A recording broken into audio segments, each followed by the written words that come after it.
Hamas से युद्ध विराम से ठीक पहले इजराइल के प्रधानमंत्री ने बड़ा ऐलान किया है। उन्होंने कहा है कि इजराइल हमास के नेताओं को जिंदा नहीं छोड़ेगा, चाहे वो दुनिया के किसी भी कोने में हो, और यह काम करेगी इजराइल की खुफिया एजेंसी मोसाद। मोसाद के चीफ इस वक्त डेविड बार्निया हैं, जिनका नेटवर्क पूरी दुनिया में फैला है। आखिर कैसा होगा हमास का डेथ वारंट और कौन है डेविड बार्निया, देखते हैं इस हफ्ते के न्यूज मेकर में।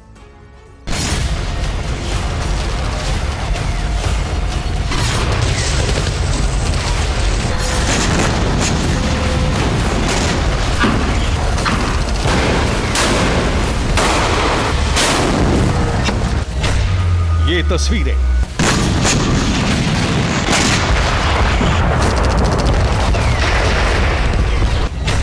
ये चीखें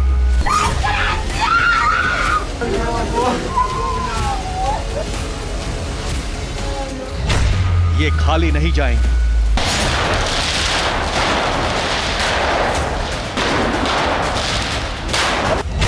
इसका बदला लेने मोसाद दुनिया के हर कोने में जाएगी।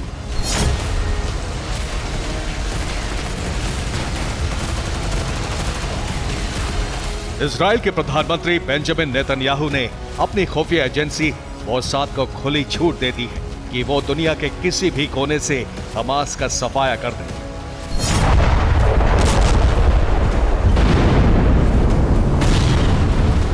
हमास के आतंकियों को चुन चुन कर मारे वो हमास जिसने इजराइल को ऐसा जख्म दिया जिसका भरना मुश्किल है। अब इसका बदला मोसाद लेगी और इसके लिए मोसाद के चीफ डेविड बार्निया को जिम्मेदारी दी गई है कि वो इजराइल के दुश्मनों को एक एक कर ढूंढें और उनका नामो निशान मिटा दें।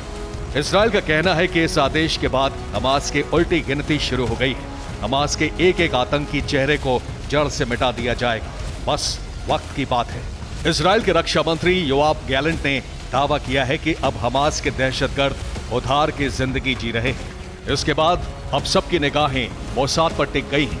मोसाद जो दुनिया की सबसे बेहतरीन खुफिया एजेंसी मानी जाती है, अब मोर्चा मोसाद संभालेगी तो हमास पर कयामत बरसेगी।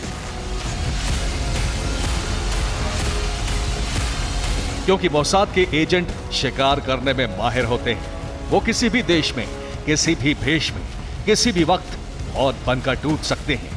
आपको मोसाद का ऑपरेशन भी दिखाएंगे, लेकिन उससे पहले जान लीजिए कि आखिर कितना अहम है मोसाद को लाइसेंस टू किल देना। मोसाद कितनी घातक है, इस बात का अंदाजा इसी से लगाया जा सकता है कि मोसाद के काम करने के बारे में किसी को कोई जानकारी नहीं है। मोसाद को लेकर दावा किया जाता है कि इजराइल के दुश्मन दुनिया के किसी कोने में बैठे हों, वो मोसाद के निशाने से नहीं बच सकते हैं। मोसाद ने दुनिया में तमाम ऑपरेशन चलाए हैं, लेकिन कुछ ही ऑपरेशन ऐसे हैं जो दुनिया के सामने आ पाए हैं। इससे जाहिर है कि मोसाद के काम करने के पैमाने के बारे में किसी को कोई जानकारी नहीं है। अब यही मोसाद अपने सबसे खतरनाक मिशन पर निकलेगा और इसकी शुरुआत भी हो चुकी है। मोसाद का चीफ डेविड बार्निया बंधकों पर बातचीत करने के लिए कतर पहुंचे। वही कतर जहां हमास का चीफ इस्माइल हानिया छिपा हुआ है, वही कतर जिसने हमास और इजराइल के बीच युद्ध विराम की बात की, जो मिडिल ईस्ट की राजनीति में सबसे बड़ा खिलाड़ी है। मोसाद चीफ का दौरा आम नहीं था, बल्कि इसे मोसाद के सबसे बड़े ऑपरेशन की शुरुआत माना जा सकता है। कतर के अंदर ज़्यादातर हमास के टॉप लीडरशिप वहीं बैठी है और कतर बड़ा इंपॉर्टेंट रोल प्ले कर रहा है इस टाइम पे। और इजराइल के लिए जो सबसे इंपॉर्टेंट चीज़ है, उनके जो लोग हैं वहाँ फंसे हुए हैं, उनको रिलीज़ कराना। और इसीलिए उन्होंने अपने इंटेलिजेंस चीफ को भेजा। जब भी किसी कंट्री के अंदर कोई ऐसी बात होती है तो उनके इंटेलिजेंस के लोग सामने आ जाते हैं, क्योंकि नॉर्मली अगर कोई पॉलिटिशियन जाएगा तो वो इस टाइप की बात नहीं कर पाएगा, स्टिक बात नहीं कर पाएगा। और दूसरी बात है कि जब इंटेलिजेंस के चीफ जाते हैं तो उनके आपस के 2 या 3 लोगों को पता होता है कि क्या बात करनी है। बार्निया के हाथों हमास से बातचीत की बागडोर होगी। इससे पहले बार्निया 30 अक्टूबर को भी कतर गए थे। यहां उन्होंने अमेरिकी और कतर के अधिकारियों से बातचीत कर बंधकों की रिहाई का शुरुआती खाका खींचने की कोशिश की थी, लेकिन हमास बार बार अपनी शर्तों और बात से पलट रहा था। इस वजह से उस वक्त कोई ठोस बात नहीं हो पाई। कतर में इजराइल के साथ अमेरिका भी मौजूद था, क्योंकि कई बंधक अमेरिकी नागरिक हैं। बार्निया के अचानक कतर पहुंचने और बंधकों की रिहाई में देरी को भी जोड़कर देखा गया। तैयारी तो एक हिसाब से हो ही चुकी है, कि कुछ लोगों को छोड़ा जाए, और इसके अंदर बात ये चल रही है कि इनिशियली 240 में से 50 बंदकों को छुड़वाया जाए, और उसके ऊपर ये चाहते हैं कि जो हमास चाहता है कि उनको कुछ पॉज मिले, और इन्होंने कहा हर एक 10 बंधक के ऊपर हम आपको 1 दिन का टाइम देंगे, और इजराइल का पर्पज़ है कि इनके बंधक छूट जाएं। मोसाद के चीफ डेविड बार्निया को 2021 में दुनिया की सबसे कामयाब मानी जाने वाली खुफिया एजेंसी का प्रमुख बनाया गया था। ये चुनाव इतना सीक्रेट था कि जब तक प्रधानमंत्री नेतन्याहू ने ऐलान नहीं किया, तब तक बार्निया को सिर्फ डी नाम से पुकारा जाता रहा। बार्निया 1996 में केस अफसर के तौर पर मोसाद में शामिल हुए, और धीरे धीरे उन्हें मोसाद में नए एजेंट की भर्ती का काम दिया गया, खास तौर पर हिजबुल्लाह और ईरान के खिलाफ। 2019 में उन्हें मोसाद का नंबर 2 बनाया गया।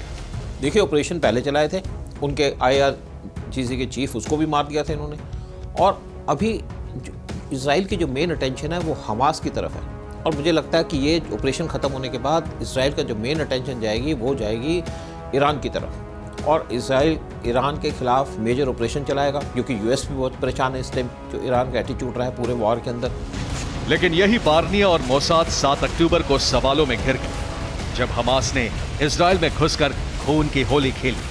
अब बार्निया पर जिम्मेदारी है बदला लेने की, जिसके लिए मोसाद पूरी दुनिया में जाना जाता है, और बार्निया ने डिप्टी हेड के तौर पर दुनिया के कोने कोने में एजेंट्स के साथ काम किया है। अब यही एजेंट बार्निया के काम आने वाले हैं। वो किसी भी देश में मौजूद हमास के बड़े नेताओं का काम तमाम करने की प्लानिंग में लग गए होंगे। मोसाद ने तो एक्शन पहले ही स्टार्ट कर दिया। देखिए, यहाँ पे बहुत सी बड़ी बातें हो रही थी कि यहाँ पे टनल बनी है, कैसे इजराइल की आर्मी वहाँ पे घुस गई, इंटेलिजेंस की वजह से घुस गई, स्टीक इंटेलिजेंस है, और मोसाद जिसको माना जाता है नंबर 1 वर्ल्ड के अंदर, वो दोबारा से अपने आप को एस्टेब्लिश कर रही है कि वो नंबर 1 है। और जिस तरीके से हमास की लीडरशिप को टनल के अंदर घुस के मारा जा रहा है, इसीलिए हमास के ऊपर प्रेशर बढ़ा है, और वो इस टाइम पे होस्टेजेस को रिलीज करने को राजी हो गए हैं। बंधकों की रिहाई के लिए सबसे खास बात होती है उसकी प्लानिंग, और डेविड बार्निया इसी बात के माहिर माने जाते हैं। बंधकों की रिहाई के लिए हुई सौदेबाजी में आखिरी लम्हों में कतर जाना बार्निया की इसी प्लानिंग का हिस्सा थी। माना यह जा रहा है कि कतर में इजराइल के साथ साथ हमास और दुश्मन देश ईरान के भी कई नेता मौजूद थे, और यही बार्निया की प्लानिंग का पहला पड़ाव था। अब सबसे पहले ये समझना होगा कि मोसाद सबसे पहले क्या करेगा। बार्निया और उनकी मोसाद सबसे ज्यादा ध्यान खुफिया सूचनाएं इकट्ठा करेंगे। उसके बाद तय किया जाएगा कि टारगेट किसे करना है। इसके बाद तय होगा कि आखिर टारगेट की मूवमेंट क्या है। साथ ही ये भी देखा जाएगा कि हमास के आतंकियों का काम तमाम करने का सबसे बेहतर तरीका क्या होगा। इस सब के साथ ये ध्यान रखना होगा कि कोई भी एजेंट पकड़ में ना आए। आखिर में सभी एजेंटों को सुरक्षित निकालना होगा। डेविड बार्निया के बारे में दावा किया जाता है कि उनके भर्ती किए हुए एजेंट पूरी दुनिया में फैले हुए हैं। बार्निया खुद भी IDF में रह चुके हैं, और उन्होंने न्यूयॉर्क से MBA किया हुआ है। वो एक इन्वेस्टमेंट बैंकर भी रह चुके हैं। बार्निया और इजराइल के सामने सबसे बड़ी चुनौती मोसाद की साख को दोबारा से हासिल करना है, हमास का खात्मा करना और इजराइल से हुई गलतियों को हमेशा के लिए सुधार करना। मोसाद में करीब 7,000 लोग काम करते हैं। ये CIA के बाद सबसे बड़ी खुफिया एजेंसी मानी जाती है। इसका बजट $1 बिलियन है, और इसके खास हथियार हैं तकनीक और जमीन पर फैले एजेंट। मोसाद प्रमुख को 5 साल तक कुर्सी मिलती है, और अब तक बने सभी मोसाद प्रमुख डिफेंस बैकग्राउंड के हैं। 1996 से पहले मोसाद प्रमुखों के बारे में कुछ भी सार्वजनिक तौर पर नहीं बताया जाता था, लेकिन अब सब कुछ तय होने के बाद ही मोसाद के चीफ का नाम सबको बताया जाता है। डेविड बार्निया को भी सिर्फ डी कहा जाता था, और अब यही डेविड डाडी बार्निया हमास का काल बनने वाले हैं। उनसे एक्सपेक्टेशन है कि पहली बात कि जितने भी यहाँ के हमास के कंट्रोल में इनके इजराइल के जो होस्टेज रखे हैं उनको छुड़ाया जाए, और साथ में इंटेलिजेंस अपना काम कर रही है, हमास की पूरी एक्टिविटी पे नज़र रखी जा रही है। दूसरी बात है कि बहुत से जो पैलेस्टीनियन हैं वो इजराइल के कब्जे में हैं, और उनसे पूछताछ की जा रही है। इजराइल पहले भी कह चुका है कि हमास का शीर्ष नेतृत्व चलता फिरता मुर्दा भर है। अब उसने धमकाया है कि हमास के बड़े नेता उधार की जिंदगी जी रहे हैं, और इजराइल कुछ भी उधार रखने के मूड में नहीं है। इजराइल 3 तरफ से हमास के आतंकियों को घेरने का प्लान बना रहा है। युद्ध विराम के दौरान वो बेहद ध्यान से गाजा में होने वाली एक एक हरकत पर नजर रखेगा। नजर रखने के लिए इजराइल अपनी खुफिया टेक्नोलॉजी का सहारा लेगा। इसके अलावा छूटने वाले बंधकों से भी पूछताछ की जाएगी ताकि हमास के ठिकानों का सुराग मिल सके। इन जानकारियों का इस्तेमाल युद्ध विराम के बाद की रणनीति बनाने में किया जाएगा। इजराइल ने बार बार कहा है कि हमास के खात्मे से पहले वो नहीं रुकेगा। युद्ध विराम के बाद नई रणनीति और नए हथियारों से इजराइल हमास पर घातक प्रहार करेगा। युद्ध विराम अपनी जगह है, इंटेलिजेंस अपनी जगह है।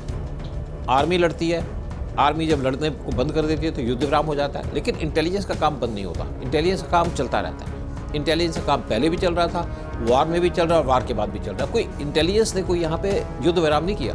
युद्ध विराम किया है फोर्सेस के द्वारा, और इनकी जो इजराइल की इंटेलिजेंस है वो काम करती रहेगी और काम यही करेगी, हमास के लोगों को ढूंढना, साथ में अपने होस्टेजेस को ढूंढना। डेविड बार्निया के बारे में बेहद कम जानकारी मौजूद है। दुनिया की अजीम खुफिया एजेंसी के प्रमुख वैसे भी एक साए की तरह ही रहते हैं ताकि उनके परिवार और उनके जानकारों को किसी तरह का खतरा ना हो सके। मोसाद के काम करने के तरीके भी ठीक ऐसे ही हैं, दीवार पर साए की तरह खामोश लेकिन खतरनाक।